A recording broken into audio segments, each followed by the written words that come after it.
participação do nosso irmão palestrante. Já esteve aqui na nossa casa outras vezes, né, mas que muitos de vocês ainda não tiveram prazer, alegria, satisfação de conhecer.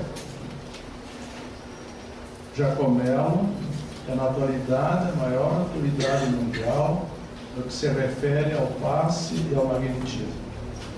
Espírita desde a infância, aos 13 anos de idade, já escrevia pequenos artigos para os jornais espíritas de sua cidade, a capital do Rio Grande do Norte. Promove suas pesquisas em magnetismo desde os 15 anos de idade, quando começou a atuar como passista no centro espírita, ao mesmo tempo em que se iniciou como palestrante, seus 15 anos de idade. Formou-se em engenharia civil em 1976 e fez pós-graduação em psicanálise em 2004. Junto com amigos, no primeiro semestre de 1990, fundou o GEAC, Grupo Espírita Allan Kardec, em Natal, e no fim desse mesmo ano foi um dos fundadores do LEAN, Lar Espírita Alvorada Nova, instituição da qual é atualmente o vice-presidente e onde são abrigados mais de 40 idosos carentes. Escreveu seu primeiro livro, O Passe, seu estudo, suas técnicas, sua prática. Em 1992, foi editora Febre, o qual se transformou em best-seller, com mais de 100 mil exemplares vendidos e agora esgotado. Escreveu ainda diversas outras obras sobre o assunto, que vocês poderão adquirir na entrada da nossa casa, como Manual do Passista, Cure-se e Cure pelos Passes, A Cura da Depressão pelo Magnetismo. Dedica-se também ao estudo e atendimento dos pacientes com tendência ao suicídio, escrevendo diversas obras voltadas a este objetivo. Continua com as suas pesquisas no LEAN, na cidade de Parnamirim, Rio Grande do Norte, sobre os fluidos e o magnetismo, conforme orienta o codificador. Ministra conferências e participa de seminários em todo o Brasil e em outros países, auxiliando na formação de diversos grupos de tratamento por passe magnético em casas espíritas, com embasamento nas obras de Allan Kardec, o qual foi magnetizador durante 35 anos antes de iniciar o trabalho de codificação da doutrina espírita. Então, essa é a nossa apresentação. Nosso irmão Jacomelo, que agora, com satisfação, alegria, eu vou passar a palavra a ele. Obrigado.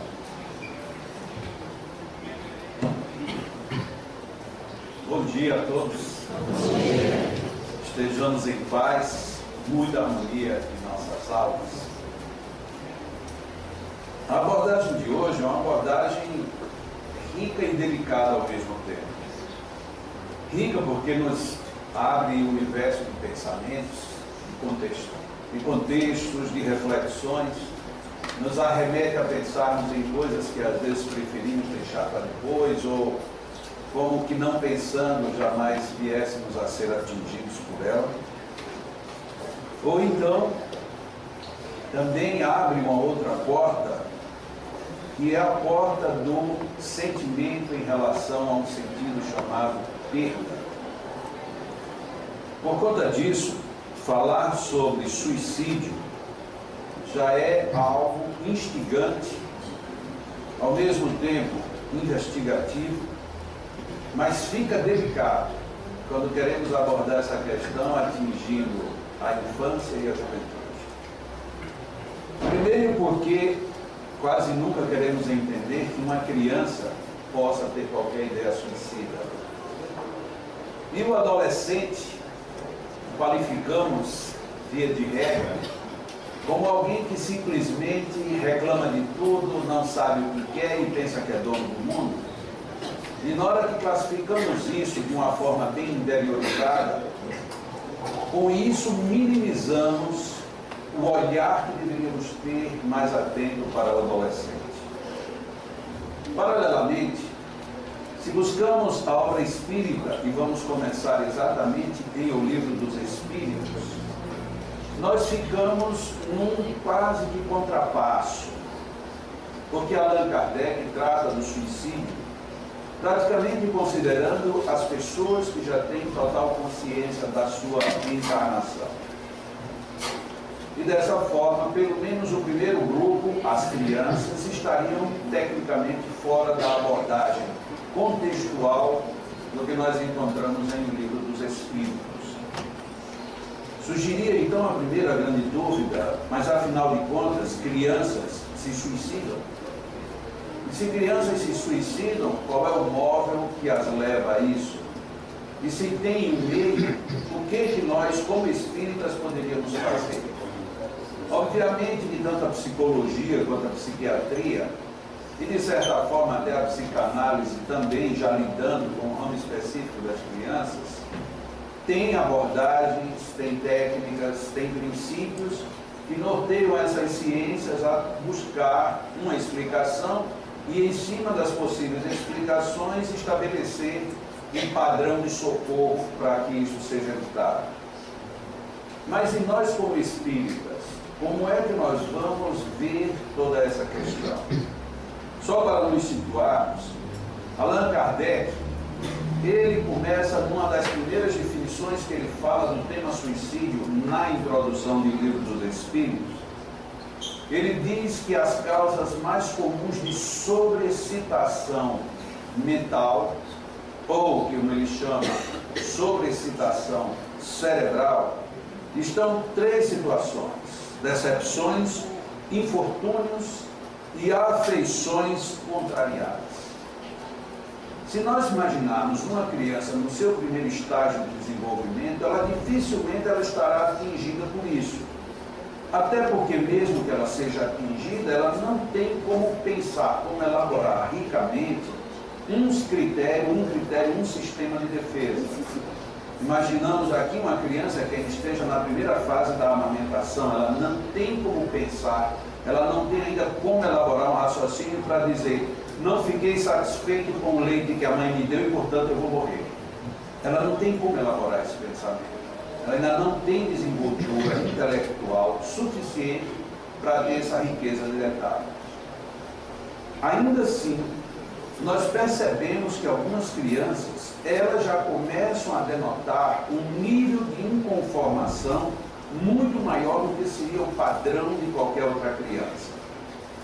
Se nós analisamos a criança apenas no aspecto comportamental, fisiológico, nós diremos: mas essa criança chora demais, ou essa criança dorme demais, ou essa criança reclama demais porque se dá ou porque deixa de dar alguma coisa. Esta é uma análise relativamente simplista de um problema que pode esconder uma verdade mais grave. E que Allan Kardec investigou numa outra questão no Livro dos Espíritos, quando ele pergunta da possibilidade da inconformação do espírito reencarnado não aceitar-se reencarnado, como ele tendo vindo forçado para a vida, e que, portanto, a vida para ele não faz o sentido, não dá o retorno emocional que ele gostaria de ter. Allan Kardec recebe dos espíritos uma primeira reflexão, dizendo que nessa situação o espírito, via de regra, ele sequer tem consciência de que está reencarnado, porque este tipo de reencarnação não passa pela sua decisão no mundo espiritual, de onde tiramos a conclusão de que existem reencarnações compulsórias, ou seja, você vai reencarnar, você vai voltar para o corpo de uma maneira independente da sua vontade, porque a sua necessidade é maior do que a sua vontade no seu livro agora o determina. Da mesma maneira como uma criança que, em vez de comer feijão, ela prefere bolo. E o pai vai, numa determinada hora, dizer: tudo bem, você já comeu todo o bolo que devia, mas agora, gostando ou não, você vai comer o feijão. E força a criança a comer o feijão ou alguma coisa mais substanciosa, mais saudável. Deus não poderia tratar conosco de uma forma diferente disso. Então chega o momento em que somos convidados a retornar ao cenário de onde partimos e, obviamente, mesmo que desconsideremos o que temos a resgatar, há todo um histórico ainda a ser construído, há todo um progresso a ser desenvolvido. Dessa forma, a gente começa a ir colocando dentro do contexto que uma criança, ela pode sim ter um impulso de morte maior do que o impulso de vida, para pegar carona nos textos do senhor Freud. É muito simplista, portanto, olharmos algumas crianças que têm comportamentos, desde o primeiro momento de vida, comportamento muito estranho, como sendo apenas resposta de ações ou reações fisiológicas. Cada vez mais a psicologia ela tende a entrar nessa área. É uma área muito complexa, porque como a criança não fala, como ela ainda não tem um raciocínio, entre aspas, contínuo, fica difícil você receber respostas. Por outro lado, nós encontramos numa outra medicina, na medicina que cuida dos animais, que os seus pacientes também não se pronunciam. Todavia, nós encontramos toda uma metodologia hoje muito segura de abordar animais que também não expressam raciocínio, só expressam sintomas. As crianças na primeira idade, elas passam por isso. A nossa dificuldade hoje é porque nós não temos ainda uma ciência totalmente voltada para entender aquilo que ainda não é expressável no ser humano. Quando tratamos como ser humano sempre, e nos esquecemos que o ser humano, até certo ponto, também é animal. E sendo animal, ele tem impulsões que ainda são totalmente instintivas. E se nós considerarmos, dentro da ótica espírita, que algumas crianças têm essa pulsão de morte muito forte, significa dizer que no reino como um todo, essa pulsão já existia. E se ela existia, ainda que desconsideremos os aspectos reencarnatórios, eles podem ser presumidos, previstos e, portanto, trabalhados. Allan Kardec, colocando aquelas três situações, decepções, infortúnios e afeições contrariadas, deixa, portanto, esse primeiro grupo um tanto quanto de fora. Lá na frente, Allan Kardec volta e coloca mais um ponto dentro da estrutura da tentativa de suicídio. Ele diz o pavor. Mas que pavor? O pavor que a vida nos impõe. Que vida? A vida como um todo e a vida particular também. Aquela coisa de que a gente pega uma criança que ela tem muito medo de tudo e nós querendo resolver o medo, colocamos um medo maior. Como quem diz, olha, não tenha medo disso porque tem alguma coisa mais pavorosa ainda. Como que se isso fosse bom para a gente. Ah, eu tenho medo de escuro. Ah, pois tem um lugar que é muito mais escuro, então meu medo vai ser muito maior, apenas isso. Mas parece que a gente não raciocina. Aí surgiu já desde muito tempo o boi da cara preta, o bicho papão, o pega não pega. E ele vai, surge todo tipo de justificativas para a gente amedrontar. Olha, se você não comer o bicho papão, diga pelo menos que o bicho papão vem comer a comida, mas não, ele vem comer você. É algo meio. E a gente faz isso com tanto carinho. Óbvio que esse bicho papão vier, ele come. A criança entra em pânico. Quando nós estudamos a psicologia ou a psicanálise, nós sabemos que isso vai ser recalcado na personalidade e num dado momento da vida, a criança, e agora já deixando de ser criança, ela vai começar a ter aqueles estereótipos de medo, de pavores, de reações negativas, e que vai ser muito difícil ir buscar, porque se isso foi aprisionado numa idade em que você não tinha uma consciência contínua, você vai ter muita dificuldade de se lembrar que uma figura que lhe colocaram quando você tinha 2, 3 anos de idade, agora está lhe empurrando a ter medo, a fugir, a não querer enfrentar determinadas situações. Muitas das situações que nós consideramos hoje como fobias vêm exatamente dessa situação, a do pavor. Só que eu posso ter pavor e ficar tendo reações emocionais negativas em cima do pavor. Mas uma dessas reações é a tentativa de fugir de todo o pavor. E aí nós caímos na tentativa de fuga da vida. Vamos dizer fuga da vida para não dizer que toda morte provocada seja necessariamente suicídio, porque na introdução do Livro dos Espíritos, Allan Kardec inclusive diz: estamos falando do suicídio daquela pessoa que se provocou a própria morte com consciência disso. Porque as pessoas que estão totalmente débeis e fora e embriagadas, e esse embriagados é uma expressão genérica, e não necessariamente alcoolizadas apenas, as pessoas embriagadas, essas nem sempre elas estão se suicidando. Elas simplesmente estão se precipitando sem ter noção do que estão fazendo. Por outro lado, parece que até para fechar a questão, nas questões em que ele aborda o suicídio, no livro dos Espíritos ainda, ele coloca que uma pessoa que se embriaga e depois se mata, ela é duplamente culpada. Portanto, não quer dizer que alguém quer se matar, então vai, toma todas e depois se mata porque não teve efeito moral nesse aspecto. Lógico que teve. Então, quando ele fala uma expressão embriagada, é uma expressão bem mais ampla do que simplesmente alguém se alcoolizar. Muitas vezes a gente se embriaga por uma violenta emoção, tem emoções que deixam a gente totalmente travado fisiologicamente ou deixam a gente fora do ar. Quantas vezes alguém nos diz uma notícia e depois da notícia conta mais meia hora de informações e a gente não fica com uma grama da meia hora que passou. A gente não fica com nada, porque a notícia foi tão forte que nos tirou o sentido. Então, Allan Kardec, ele sai vasculhando o assunto por todos esses lugares. O pavor, ainda que a gente saiba que o pavor ele pode ter uma repercussão mais forte no adulto, este bate direto desde o nascimento. Imagina uma criança recém-nascida e você toma atitudes agressivas com ela. Ela reage. Hoje a medicina, a ciência já evidencia que até mesmo o nosso querer ou não querer bem a criança, enquanto ela está num processo ainda de desenvolvimento intrauterino, a criança já traz esse registro e leva esse registro ao longo de toda a vida. Eu tenho uma pessoa muito conhecida que ela, quando a irmã dela engravidou, a irmã dela disse: você não deveria ter esse filho. Eu disse: mas por que eu não deveria? Porque você está de mal com o seu marido, você está separado ou não separado, como é que você vai ter um filho desse? É melhor você se livrar desse filho. Ela disse: não, mas o filho já está em mim, eu não vou me livrar do filho. Se eu tiver de me livrar, vou me livrar do marido. Veja que mulher inteligente. Muito inteligente, lógico, mas é óbvio. Abrir mão de um filho em função do marido, isso é a maior loucura que as mulheres fazem. E olha que eu estou do lado de cá.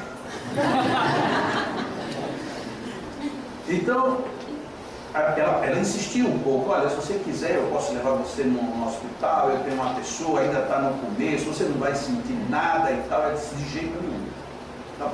Passados uns dias, elas se encontraram de novo. Quer dizer, já pensou na minha proposta? Eu fosse você, não queria esse filho. Aí chegou e disse: olha, não vamos mais conversar nesse assunto. A criança nasceu, foi um menino. No dia que o menino já estava começando as primeiras palavras, a falar, a mãe levou o filho para visitar a tia. Quando chegou lá, a tia: meu filho, o menino jogou o braço, jogou perna, e não quis ficar naquela casa, não com nada desse mundo. Titia ama você, e quanto mais ela falava que amava, mais ele gritava. É o retrato desse pavor a que Allan Kardec faz referência. Ou seja, a criança nem tinha nascido, mas ele registrou o desejo de morte que tinham contra ele. Porque ele capta a emoção, ele não capta da sua palavra, ele capta toda a estrutura. Ou seja, aquela pessoa que está dizendo que te ama agora, a última vez que ela falou era melhor que ele fosse morto. Então você vem com essa defesa. E você vem, estamos chamando de defesa, que podemos também chamar de esse pavor interior. Imagina se você pega essa criança e diz assim: mas eu vou viajar e vou deixar você 2 meses com sua tia. Podia acontecer da criança se jogar literalmente de uma cadeira. A gente iria dizer que ela se machucou porque caiu. Mas no inconsciente ela está querendo fugir, ela não está querendo morrer. Mas ela está querendo fugir. Só que ela está querendo fugir de uma situação e ela não mede que essa situação pode ser uma fuga da vida. E quando é que a gente vai encontrar essa explicação? A gente vai dizer que foi um obsessor que jogou, foi o capeta que jogou, foi o que foi que aconteceu, foi um descuido? Não, o espírito não aceita aquela situação. Naquele momento ele está totalmente apavorado. Como é que eu vou ficar guardado pela pessoa que queria que eu morresse? O que isso está dizendo? Está dizendo que nós hoje, estou dizendo hoje, o dia de hoje, mas nós, enquanto agora, nós precisamos estar atentos sobre o que verbalizamos para as nossas crianças e, sobretudo, o que expressamos mesmo sem voz. Quantas vezes a gente olha para uma criança e faz: meu Deus. O outro viu que o menino é danadinho, diz a mesma coisa. Um verbaliza, esse capeta está fazendo o que aqui na vida? Aí daqui a pouco a gente quer que essa criança seja, oi, tudo bem, eu sou espírita, mas não tem condições. Ele vem apavorado com todo mundo, está todo mundo dizendo coisas ruins.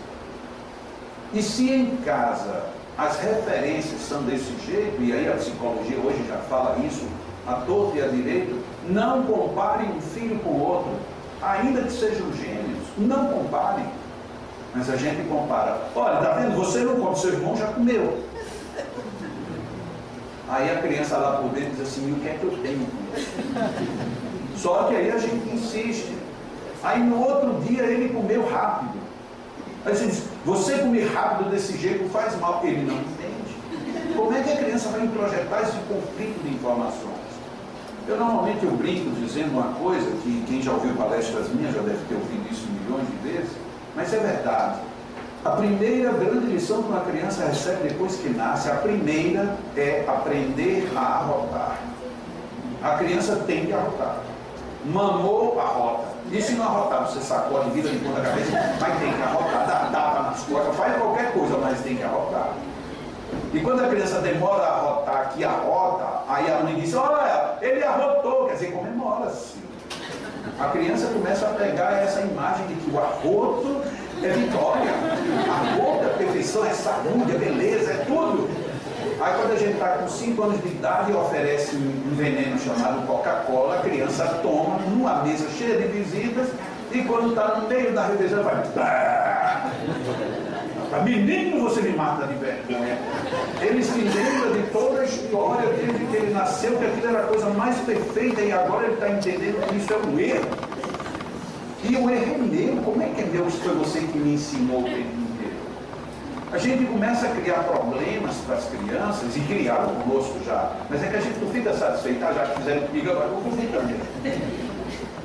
E aí criamos essas zonas de pavor.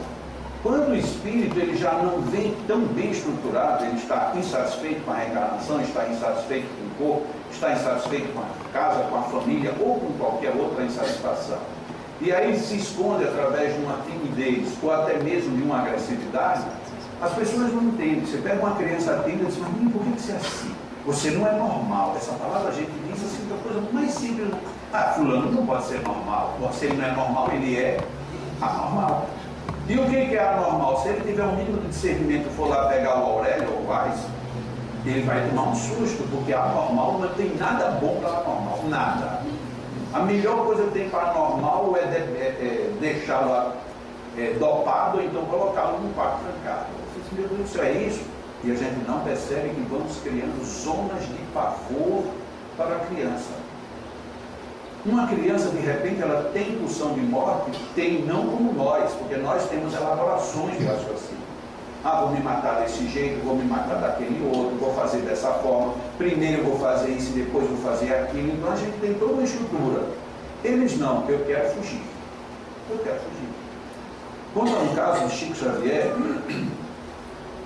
narrado no livro de Avelino, em que uma criança nasceu sem braço e sem perna, surda e cega. Ou seja, não tinha o que fazer aqui. Porque não vê, não ouve, não tem braços para pegar em qualquer coisa, nem tem perna para andar para canto nenhum, a gente pensa logo, deve fazer o quê? Não tem o que fazer. E a mãe vai a Chico e pergunta, Chico, e aquilo que foi que houve? Conta-se que Chico viu desdobrar uma história, e como sempre ele alega que o Espírito Emmanuel ali esteve para dar um reforço, e o Espírito Emmanuel diz o seguinte, nas últimas 10 encarnações, este Espírito se matou. E ele veio nessa desse jeito, para que não se mate mais.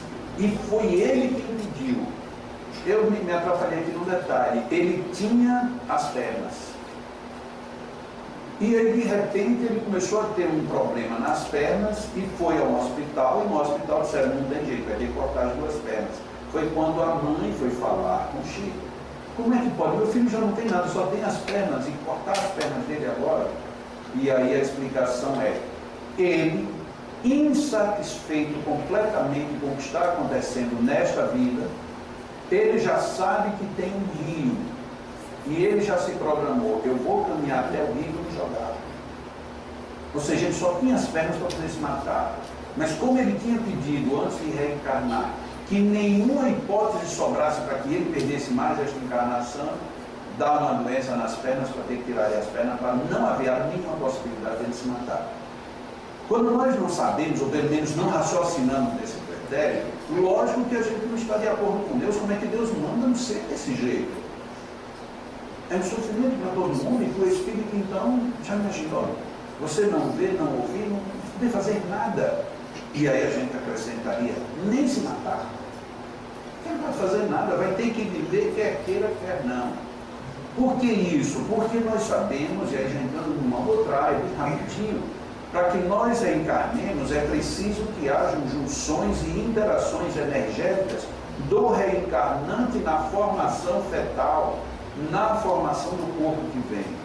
Se eu já tenho desestruturas perispirituais graves, eu vou ter que reformatar isso num novo processo reencarnatório.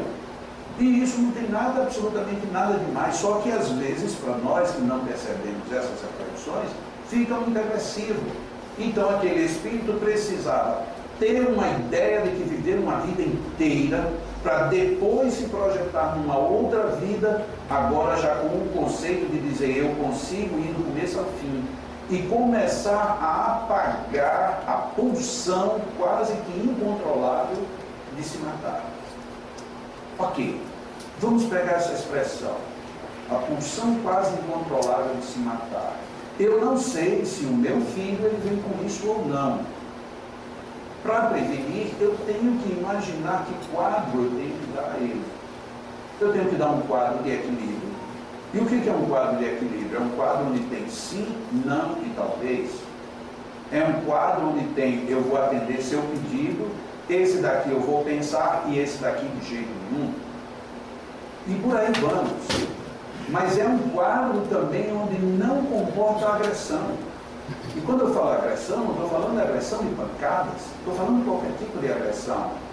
O bicho-papão vem de comer, isso é uma agressão muito forte. E quanto mais jovens nós somos, mais esse quadro é mais violento. E depois isso vai criar um outro problema lá na frente. Tudo que os meus pais me disseram é, na verdade, incontestável.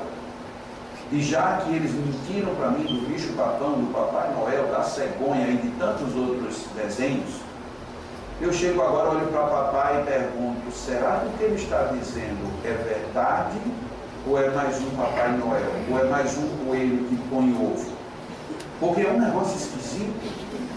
Olha, como nós somos credos, a gente acredita que um coelho, pessoas, pelo menos uma coelha, um coelho, ele põe ovo e ovo de chocolate. E a gente acredita nisso. Tem gente que até hoje, assim, eu prefiro não pensar sobre isso. Por quê? Não prefere não pensar, para não ter que destruir seus antigos heróis. Porque o meu antigo herói não era o coelho, nem era o ovo. Foi a pessoa que me disse que isso era verdade. E a pessoa que me disse que isso era verdade é alguém que tem uma repercussão muito forte na minha vida. E a gente fica sem perceber o quanto esses pequenos detalhes podem influenciar lá na frente.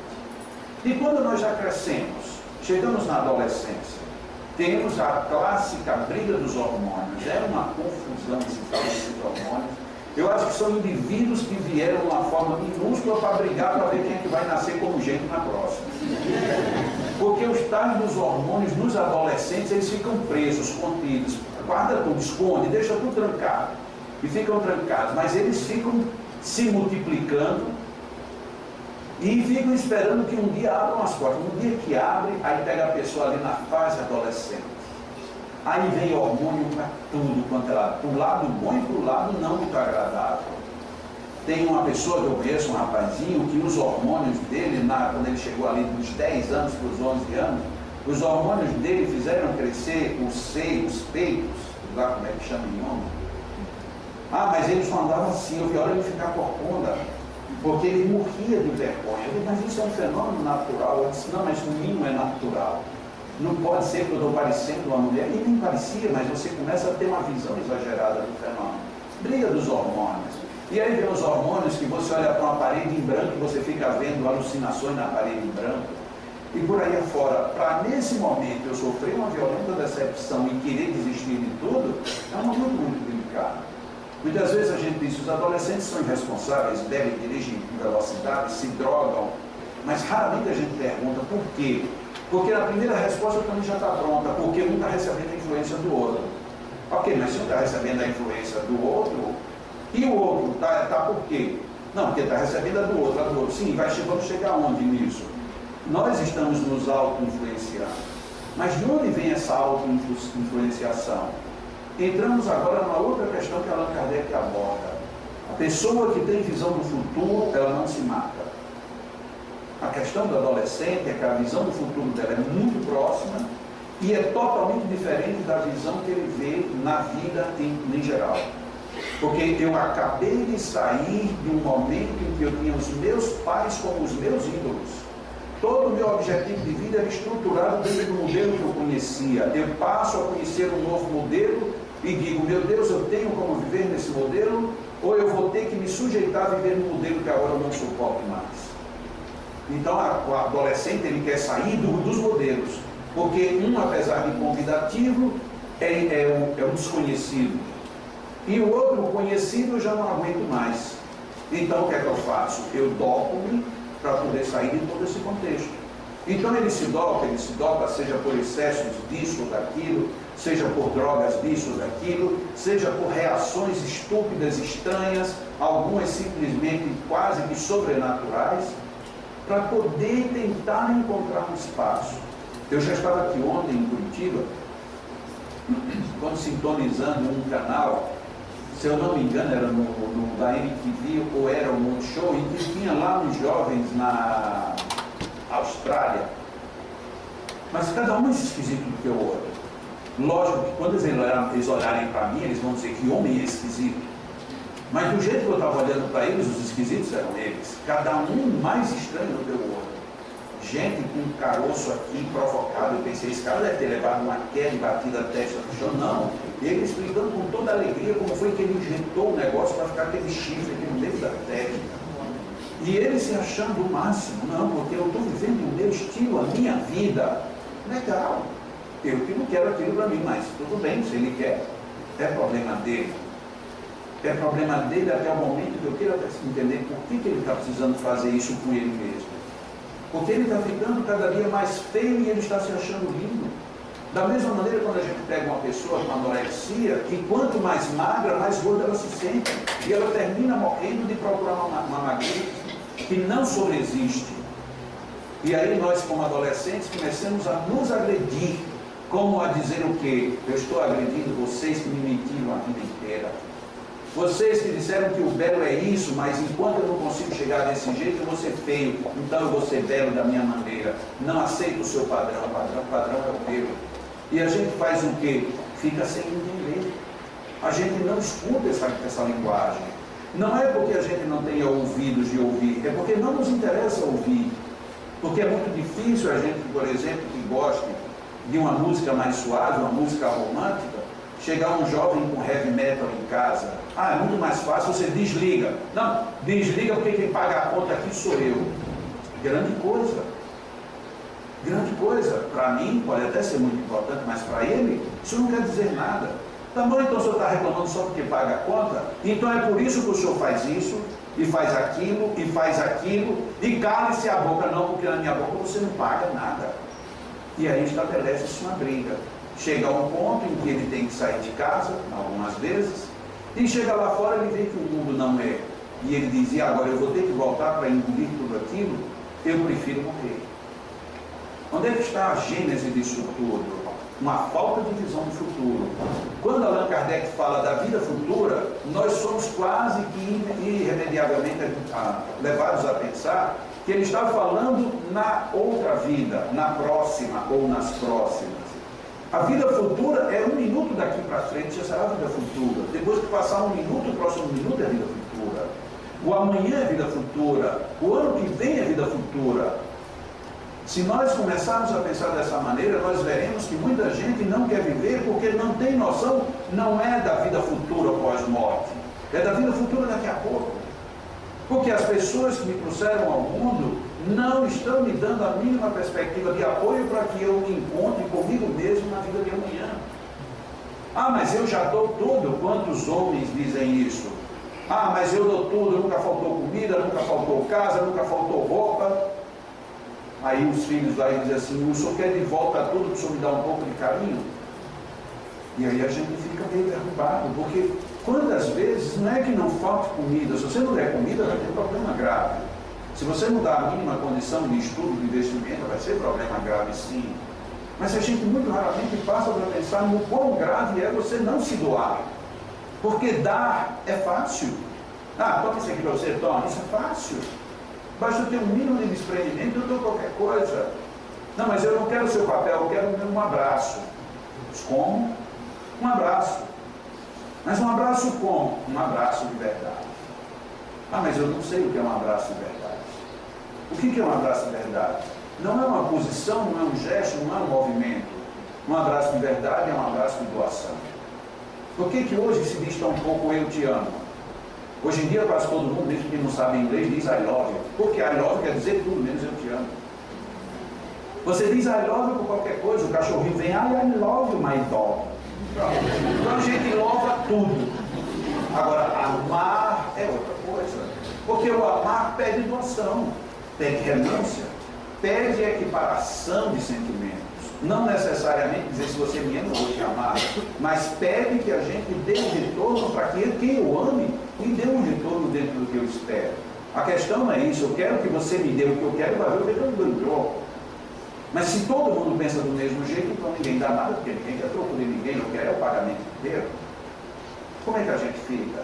E aí vamos criando todas as dificuldades da vida. E qual vida? Não é a próxima, é esta. Não é na próxima reencarnação, que eu vou nascer em qualquer outro lugar ou com qualquer outra pessoa. É nesta, onde eu já estou, e eu estou no meio que eu estou, e não tenho como fugir dele. Allan Kardec, na questão 350, nos lembra que muita gente vem e quer se matar porque de repente sente a carga muito pesada. A carga é muito pesada para alguém? Eu respondo, é. Para quem? Para todo mundo. Vocês imaginem um filho de um rei, nasceu dentro de um palácio, ele tem absolutamente tudo. No dia que ele quiser, o que ele quiser está à disposição. Essa pessoa não tem vida. Não tem vida porque a vida não são bens. A vida não são coisas. Os bens e as coisas são super importantes. E para algumas pessoas mais do que para outras. Mas a essência não são bens. Porque se a essência fossem bens, bastava qualquer pessoa ter qualquer coisa e se dava feliz. O nosso defeito de felicidade é porque no dia que eu tiver um carro, mas agora no dia que eu trocar esse carro por outro carro. Bom, e no dia que eu tiver um carro e uma casa. Bom, mas a minha casa agora eu quero uma casa com garagem. Bom, uma casa com garagem, se for na praia, melhor ainda. Bom, mas se for eu tiver duas, porque quando aqui tiver frio, eu vou para aqui para quente. E aí a gente vai vendo que a felicidade não vem. A satisfação de viver também não vem. Ah, mas fulano é muito bom, olha, todo dia ele faz alguma coisa, ele dá festa, ele isso. Nunca me saiu da memória um homem que em São Paulo, ele nasceu num lar rico, vivia ricamente, era manchete em todos os grandes jornais e revistas, sempre ele aparecia, um cara que eu posso até dizer, muitas vezes as pessoas dizem, não, Brad Pitt é bonito, Brad Pitt não é bonito, coisa nenhuma, bonito era aquele cara era bonito. O cara era perfeito em termos físicos, e o cara tinha absolutamente tudo.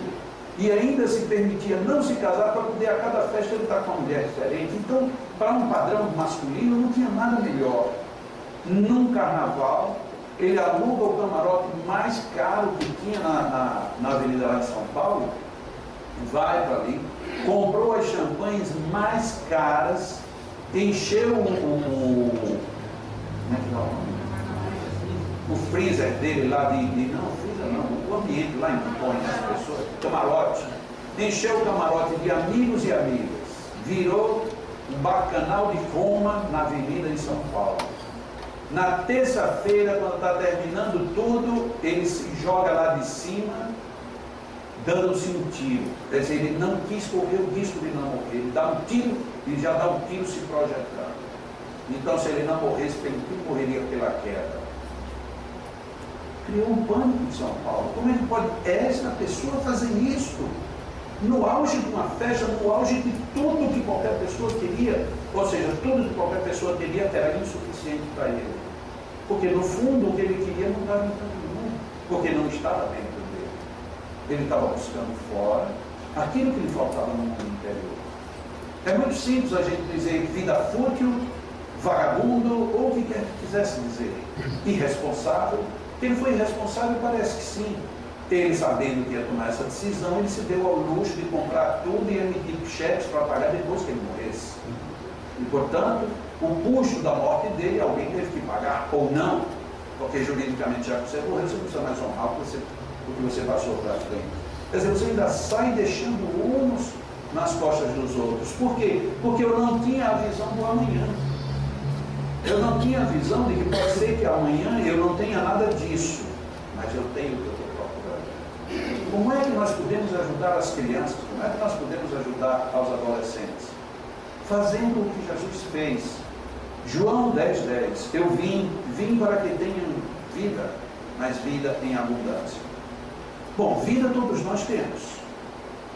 Vida em abundância, nós poderíamos, no primeiro momento, dizer vida em abundância é quem tem saúde. Aí cabe a primeira pergunta: que tipo de saúde?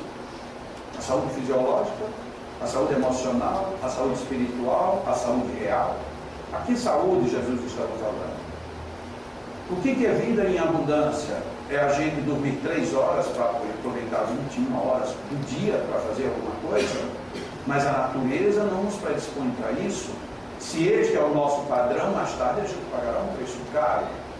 Ah, mas então eu vou dormir 10 horas, a natureza tampouco nos dispõe para isso enquanto adultos. Você pode dormir 10 horas, pode até dormir 24, mas a natureza não está disposta a isso, e você vai pagar por isso. Nós temos que fazer o jogo do equilíbrio, temos que estar equilibrados. Em que sentido? De todos. É simples, depende do nosso referencial. Se eu quiser que tudo seja simples, tudo é simples. Se eu achar que tudo é complicado, tudo vai ser complicado. Se eu achar que criar um filho é simples, eu posso falar isso com total garantia. Agora, no mês de março, eu tenho um casal de gente que completa 6 anos de idade. E em maio, estarei ganhando mais um filho. E as pessoas olham para mim e dizem assim: mas criança dá muito trabalho. Eu rebato sempre: criança dá muito prazer. Criança dá muita alegria. Por que eu tenho que ver que criança dá trabalho? Ah, mas e aí você veja que certas coisas você não pode fazer. Sim, mas eu não estou trocando algumas coisas que eu poderia fazer por algo ruim, eu estou trocando alguma coisa que eu poderia fazer por um amor, por um doar-me e sem retribuição, que é a melhor doação que qualquer pessoa pode fazer. É isso que a gente tem aprendido da vida e de todas as filosofias religiosas. Doar-se sem esperar retribuição, e nada melhor do que fazer isso com um filho. E aí quando você vai ter um filho, isso é muito trabalho. Eu acho que é um trabalho abençoado, tanto que a Fernanda será minha 12ª filha. Eu acho maravilhoso. E eu não sou mais nenhum garotinho, eu estou com 61 anos de idade. Tem muitos homens que quando chegam nos 40, me aposentei, coitado, não sabe o que é bom. Porque depois dos 50 foi que eu vi o quanto é bom ser pai. Foi quando eu pude, já com a minha vida mais aquietada, por um lado, do lado econômico e financeiro, eu pude agora desfrutar da criança desde o nascimento. E posso falar com total grandiosidade que a maior bênção é um filho. Mas qualquer um de nós, eu só quero ter um filho. Por quê? Porque dá muito trabalho. Meu Deus, você está perdendo o melhor foco que você poderia ter na sua vida. Olhe para seu filho, veja alguém quando tem um filho, desculpe a imagem forte, quando alguém tem um filho que o filho desencarna muito cedo, veja que sofrimento. Por mais que o filho tenha dado trabalho, por mais que o filho tenha vindo deficiente, por mais que o filho seja o que for, você diz: meu Deus, não precisa ir muito longe, liga a televisão em programa policial e vê quando um bandido violento é morto e alguém entrevista a mãe do bandido. Meu filho não era isso que estão dizendo dele, meu coração está partido. Porque o filho, ele proporciona uma emoção diferente. Mas nós temos ficado muito presos ao hoje, porque quando eu digo o filho dá muito trabalho, eu não estou pensando amanhã, estou pensando agora. Eu estou pensando que eu estou querendo ir para um cinema, mas vou ter que ficar cuidando do menino. Eu estou querendo ir passear as férias, mas para levar uma criança, que férias eu vou ter? Uma férias com o seu amor. Seu filho é seu amor.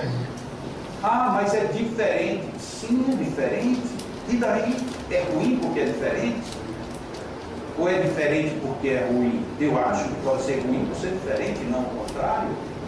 Mas nós não avaliamos a repercussão disso neles.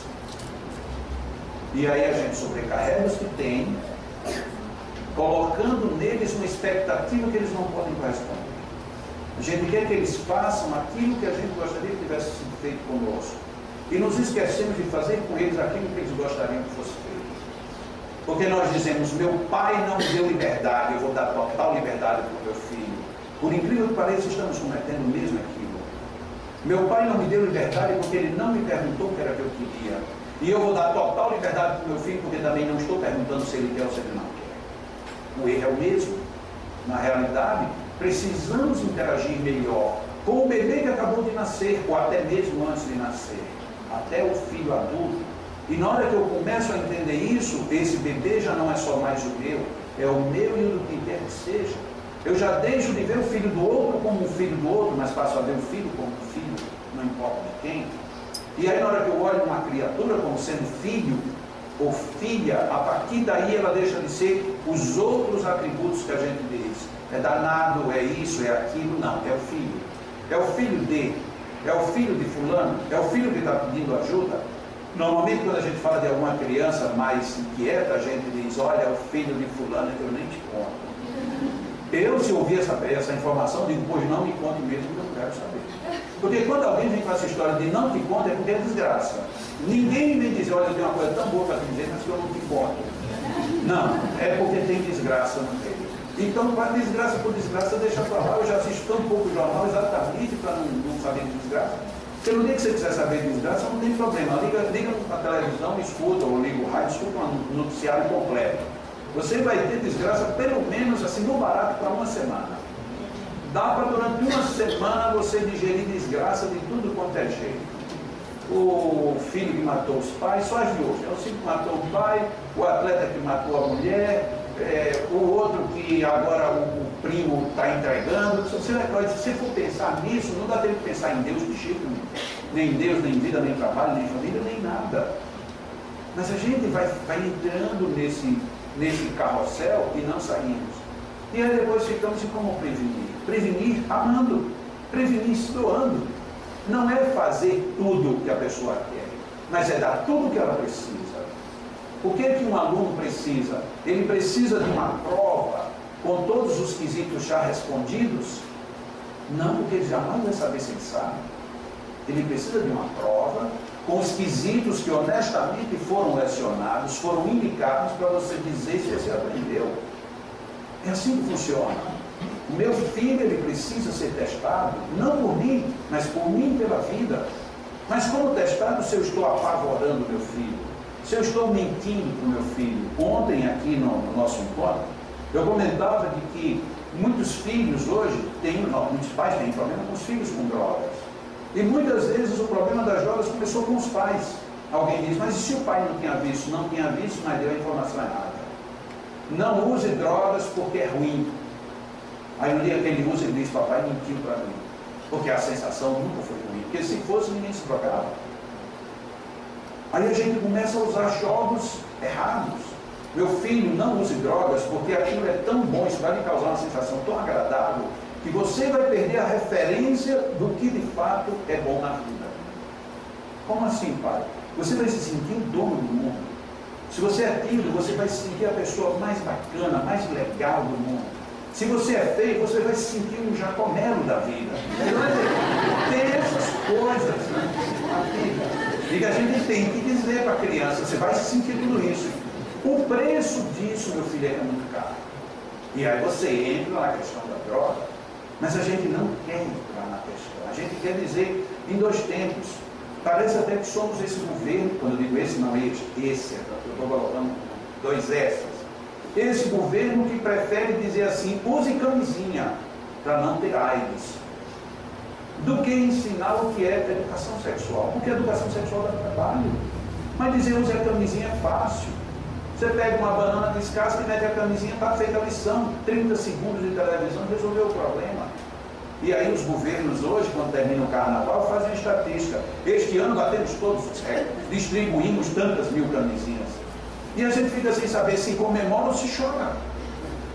Porque está mostrando que é um aumento do descontrole. Eu não estou dizendo que sexo também não seja bom. É. Mas não é porque é bom que você vai simplesmente liberar. Não, libera, veste e depois de vestido vai e pode ir à vontade. Tá bom, inclusive com a sua filha. Não, com a minha filha não. Com a filha dos outros. Então a medida não é boa, a medida não é correta. Mas é difícil nós passarmos para alguém e dizer o que é educação sexual. Como é difícil dizer para um filho, olha, cuidado, isso é bom, mas a consequência é grave. Porque dá trabalho, porque ele vai perguntar. A criança de hoje, graças a Deus, ela é questionadora. Antigamente os filhos pequenos só sabiam dizer por quê. Ele nem sabia quando parava. Por quê? Não, meu filho, mas por quê? Mas por quê? Por quê? E você percebia que chegava num tempo que ele não estava entendendo nada e continuava dizendo por quê. Hoje a criança não diz mais assim. Meu filho, você não pode arrotar a mesa. Por quê? Não, meu filho, que é falta de educação. E por que você me ensinou? E a gente faz como? Esse menino veio de outro planeta. Como é que o senhor sabe disso? O senhor veio de lá também. É mais ou menos assim. Na escola, uma criança recebe uma prova e no outro dia o professor vai levar a prova para examinar. E ele colocou lá, primeira questão, essa para aqui a resposta. Esta para aqui a resposta. E num dado momento lá, a resposta dessa daqui é esta. E aí o menino olhou para a prova e disse, não, professor, eu não respondi isso e o senhor colocou errado. Mas a minha prova não está errada. Ele disse, o que foi que você respondeu? Ele disse, respondi o que o senhor disse que era para responder. Ele disse, o que foi que eu disse que você era para responder? Para responder o que eu sabia. E o que foi que você respondeu? Não sei. E o professor ficou, bom, mas a resposta não é essa. Ele disse, não, eu estou respondendo, o senhor disse que era para responder o que eu sabia. E o caso vai à diretoria. E aí simplesmente diz, é porque esse menino é esquisito. Por que ele é esquisito? Ele está certo. No universo, porque ele não estava brincando, ele estava falando sério. Aí vamos examinar, chama a família. Não, é porque já foi constatado que ele tem um princípio de autismo. Ah, é? E aí você vai tratar como ele agora? Vai tratar de uma forma totalmente excludente? Ou você vai tratá-lo de uma forma natural, mas considerando os pontos em que aquele problema interfere? Tem um outro caso que é muito mais complexo, que corre na internet já há muito tempo, que a maioria até já conhece, de um jovem que fazendo faculdade, logo no primeiro ano, fazendo noções de... É o primeiro semestre, aquilo é mais para ter uma base até onde você sabe. E o professor, numa prova de física, coloca a seguinte questão. De posse de um barômetro, como é que você pode determinar a altura de um edifício? Para quem sabe, um barômetro é um medidor de diferença de pressão. Então você mede a pressão aqui embaixo, leva o barômetro lá em cima e você vai ter uma diferença de pressão. Tendo a diferença de pressão, você sabendo a pressão ambiente, a força gravitacional ambiente, as circunstâncias de temperatura e pressão, você sabe qual é a altura que o barômetro subiu e, portanto, você teria ali a resposta. Eu meço a pressão embaixo, meço a pressão em cima e tenho a altura do edifício. Mas o rapaz preferiu responder diferente. Ele disse, eu levo o barômetro lá para cima do edifício, jogo ele de lá de cima até embaixo, meço o tempo que ele levou, e pela teoria da gravidade, pela ação da gravidade, eu sei quanto tempo ele levou e, portanto, eu sei a altura do edifício. E o professor, quando pegou a prova, disse assim, está certo, mas está errado. Porque eu queria que ele usasse o barômetro. E aí, quando chegou para a entrega da prova, disse, olha, sua questão está errada. Ele disse, não, senhor, está certo. Ele disse, não, está errado, porque eu queria que você usasse o barômetro. Ele disse, eu usei. Eu usei o barômetro. disse, não, mas você não usou da forma convencional. Você queria uma outra solução? Isso agora já é um grupo de professores querendo entender o rapaz, porque ficou num impasse, dá certo ou dá errado? Porque a resposta final seria certa, mas o meio, o argumento estava errado. E se eu poderia dar outra resposta, eu disse, posso sim. E então, como é que você mediria a altura do edifício com o parâmetro? Ele disse, muito simples, eu pego o parâmetro, meço ele, e aí eu vou colocando a medida dele na parede até lá em cima, e quando chegar lá em cima eu sei a altura do edifício. Mas o professor disse, tá certo, mas você chegou à resposta, mas não é isso que a gente quer. Você teria outra resposta? Ele disse, tenho. Aí o professor disse, assim, eu levo o parâmetro lá em cima, os professores vão ficar felizes. Quando ele lá em cima, aí vejo a incidência do Sol. Pelo ângulo do Sol eu vejo o ângulo da hipotenusa do triângulo. E aí eu medindo esse ângulo, meço a base lá embaixo, eu tenho a altura do edifício. Está certo a resposta. O senhor teria outra resposta? Ele disse, eu teria muitas mais. Mas por que vocês não dizem que vocês querem que eu dê a resposta que vocês querem? Vocês não estão querendo medir o meu conhecimento. Vocês estão querendo que ninguém cheque o ponto que vocês sabem. Esse é o nosso problema com os nossos adolescentes. Nós queremos que eles deem as respostas do jeito que a gente foi programado para receber a resposta. Tem uma charge muito interessante que tem uma professora dando aula para as crianças e aquele quadrinho que tem com frases é um quadrado. E os quadrinhos das crianças não eram um quadrado, eram uma elipse. Cada criança tem uma elipse na sua cabeça. E aí a professora, quando falava, vinha uma tesoura e quadrava a elipse. É muito expressivo isso porque, na realidade, como pais, e não apenas como pedagogos, como pais, o que nós queremos dos nossos filhos é que eles estejam enquadrados no nosso horizonte. Quando os filhos são acomodados ou são generosos suficientemente para absorver as nossas referências, menos mal. Mas quando eles se rebelam, exteriorizam muito rápido, ou quando eles introjetam e ficam ruminando aquilo para explodir lá na frente, aí surgem os problemas do nada e nós ficamos sem saber. A última hipótese que nós teríamos para levantar para as crianças e os adolescentes era dizer que numa vida posterior a esta, para quem sai pela enganosa porta do suicídio, não consegue fugir da causa que está lhe levando para frente. Só que para isso eu preciso que nós tenhamos argumentos. E o primeiro argumento começa, você acredita nisso? Se você acredita, a partir daí você tem o mínimo de condição de discutir o assunto. Mas se você acredita e nunca refletiu, o que você disser vai ser mentiroso. E é em cima disso que surgiu inferno, purgatório, umbral e tantas misérias pós-vida. Porque eu não sabendo o que vai acontecer, é melhor você ser bom, porque senão você vai para os quintos dos infernos. Aí você já fica pensando que será o quarto, terceiro, segundo, primeiro, sexto. Eu fico sem saber o mais profundo qual é, porque os quintos parece que é um negócio complicado. Eu não sei se tem depois ou acima dele. Eu só sei que para ele mandou. Por quê? Porque eu não abro minha sintonia para isso. E aí muitos espíritas ficam meio indignados quando eu digo também não vou para um umbral. Só que eu nunca digo assim de uma forma tão tranquila, eu digo de uma forma mais jocosa. Eu não vou, mas quem quiser ir pode ir. Porque é um tal da gente fugiu já do inferno, que era terrível. Não, mas pelo menos agora a gente está no umbral, a gente vai passar só uns 40 anos. Não, a gente não, você. Lá, viva lá seus 40 aninhos, se você estiver muito satisfeito, aí você sai.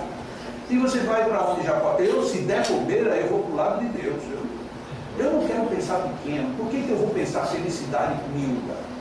Eu queria ficar pelo menos aqui, em cima de Curitiba. Eu não, dá tanto temporal aqui, vai relando eu quero subir. Eu vou lá para cima.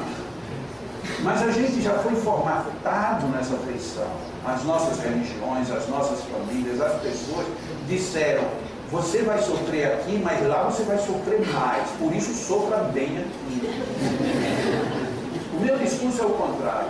Lá tem vida em abundância, aqui também. Então viva em abundância a partir daqui.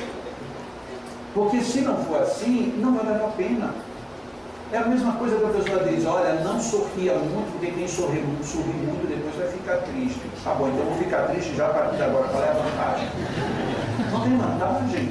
A vantagem é eu viver com grandiosidade o tempo todo. Mas se é para eu viver com grandiosidade, por que eu não faço isso para a minha criança, para o adolescente, para os adultos e inclusive para os idosos? Todos precisamos disso, todos precisamos de solidariedade, todos pedimos um abraço, mas muitas vezes a gente não dá abraço, a gente somente se aproxima e sai, oi, tudo bom, a gente dá abraço muito formal. Raramente a gente se permite dar um abraço, até porque se uma pessoa abraça a outra, alguém está olhando assim, tem coisa.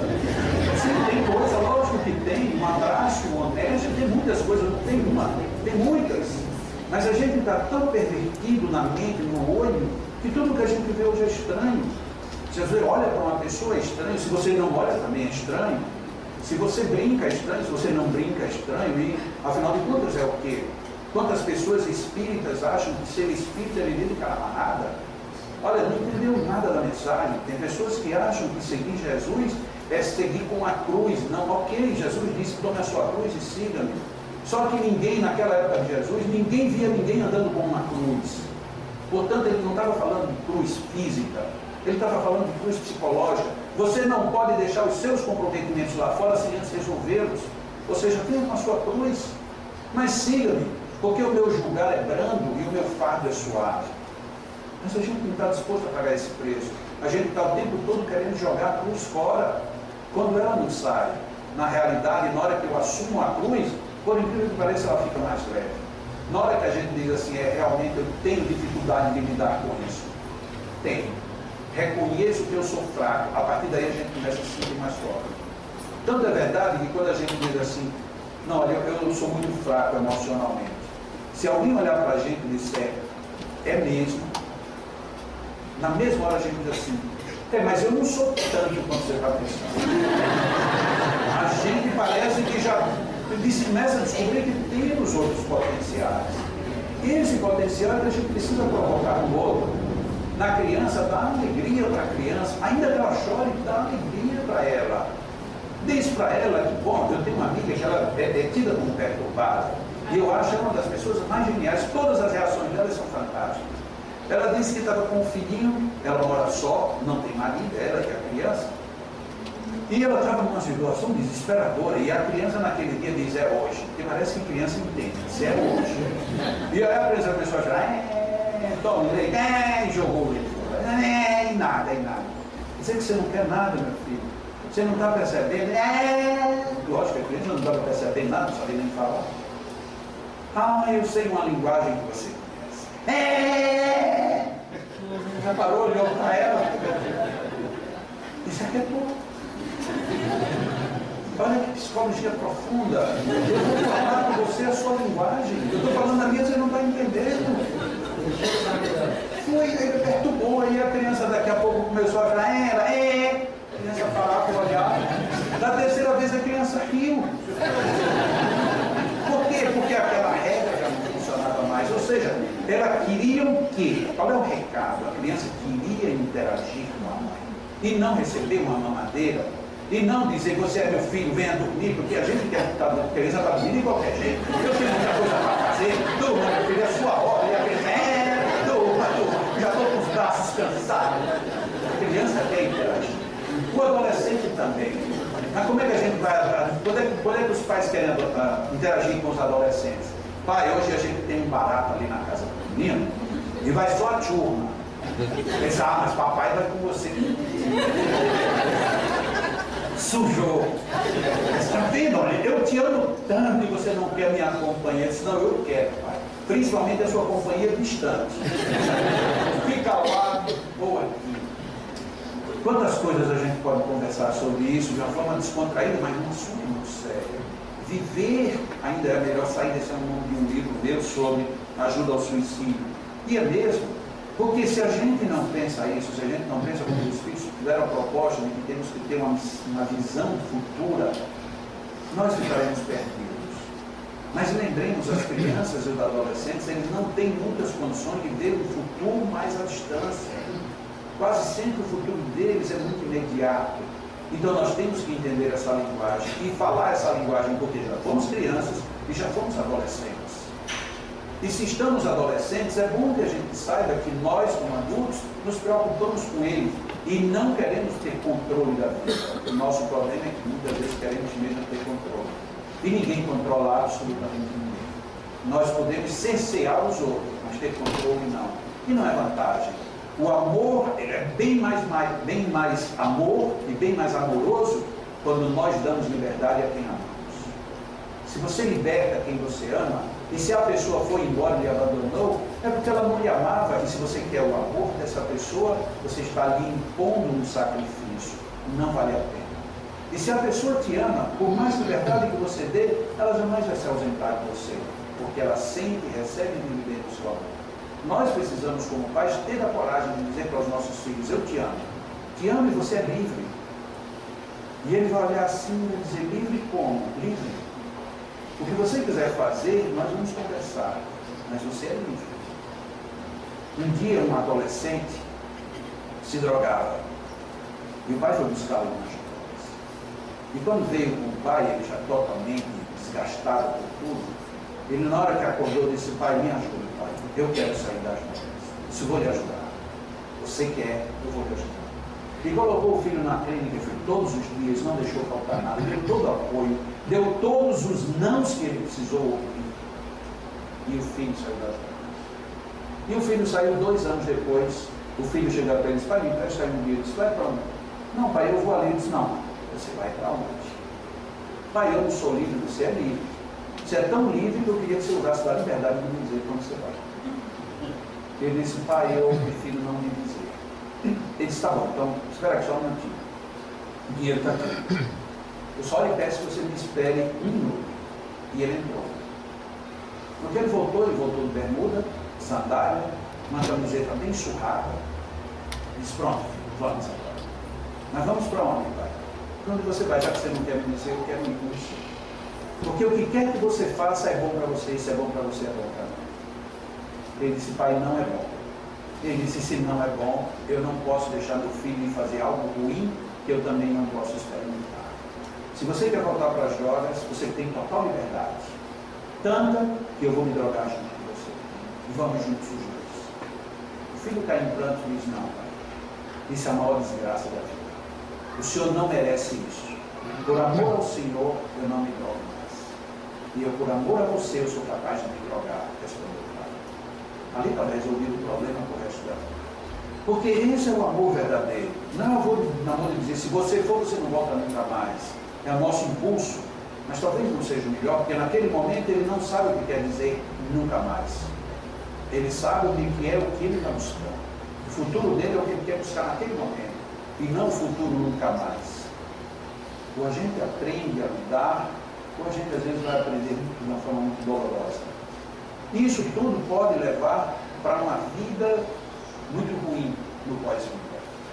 Mas esse resgate, essa sustentação, esse prolongamento pode levar essa pessoa, essas pessoas, essas criaturas para a grande vida, para aquilo que Jesus propôs, vida em abundância. Muita paz. Desculpem o pequeno atraso no início, não foi proposital, mas eu fui o culpado do atraso. Muito obrigado, desejo todas as felicidades para esta casa. 100 anos, não é todo dia que se faz. Muito obrigado pela paciência de terem vindo, terem ouvido, terem vibrado, sentindo muitas vibrações, boas emoções de todos.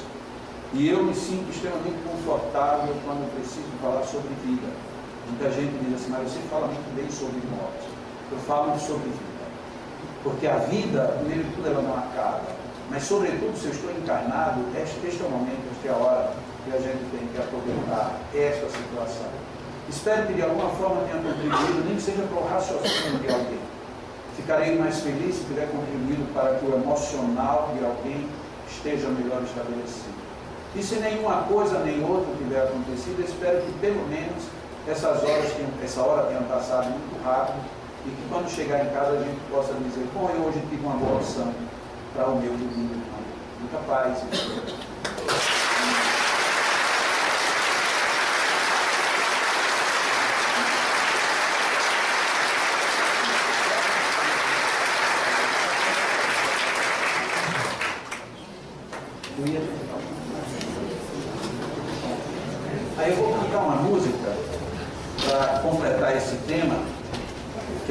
exatamente de valorização da vida.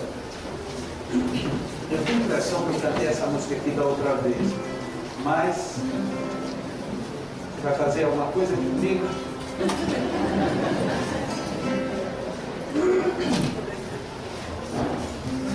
Eu gostaria só que vocês prestassem bem atenção na letra, porque a letra é um pouco longa, mas ela diz praticamente tudo desse tema sem falar nada do que eu falei.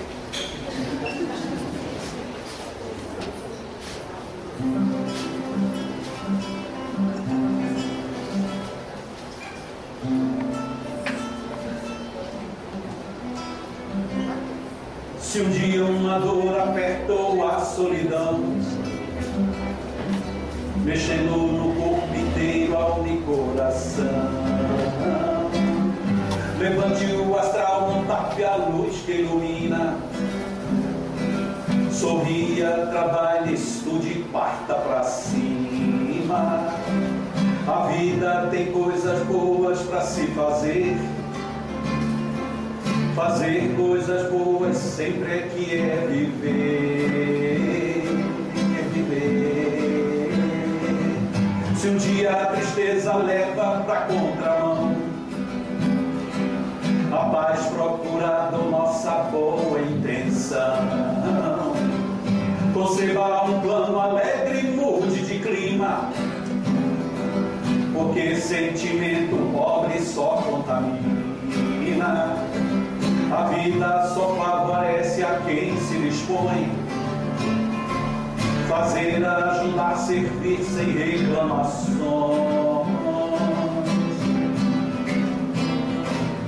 A vida é alegre, sinta, não negue, não. Coragem, cabeça erguida e pé no chão. Você também vai vencer, garanto que vai. Se a vida dá tudo, vamos à luta. Deus é Pai, Deus é Pai. Vamos lá, vamos lá, viver com muita alegria, alegria. Venha cá, não chore, sempre sorria, sempre sorria. Pra quem quer, de noite e também de dia, todo dia. A vida é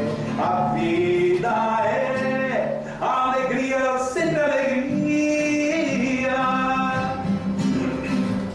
A gente pode fazer um parado, pode? Pode, lógico. É bem fácil, porque eu digo uma frase, vocês praticamente só repetem o final da frase. Assim, ó, ensaiando. Vamos lá, viver com muita alegria, alegria. Venha cá, não chore, sempre sorria, sempre sorria. Pra quem quer, de noite e também de dia. Aqui tem uma mudança. De noite e também de dia, todo dia. A vida é alegria, sempre alegria. Legal? Então vamos ver se o curitibano hoje está parecido mais com baiano do que paulista. Quando eu faço esse ensaio em São Paulo, me desculpem os paulistas e paulistanos presentes. Vamos lá, pessoal, vamos lá. Eles parecem que ficam dói, cantar dói. Tem as exceções. Já o baiano, enquanto você está aqui, ó, pessoal, vamos fazer aqui um ensaio. Enquanto eu estou fazendo, ele já tem baiano. Eles não esperam. O baiano, ele não quer nem saber. Deu uma corda, ele já entrou. Aqui está mais para baiano do que para paulista. Vamos lá.